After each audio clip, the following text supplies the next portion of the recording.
Hello, and welcome everyone to a new video on your channel, Mr. Tech Tips. Before watching the video, don't forget to subscribe to our channel and don't forget also to like this video. In today's video, I will show you how to lock screen rotation on iPhone with iOS 26. So first of all, the screen rotation can be annoying sometimes because when you enter to some apps like the YouTube app and you rotate your screen, for example, like this, your iPhone will automatically rotate the screen. So to deactivate this option, you have just to swipe down from the top of the screen.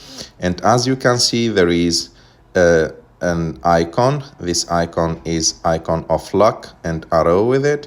You have just to click on it to deactivate or to lock the screen rotation. And now even when you rotate your screen, your iPhone will not rotate also. When you rotate your phone also, your screen will not rotate also. I hope that you like this video. If you like this video, don't forget to subscribe to our channel, to like this video, and see you in the next one.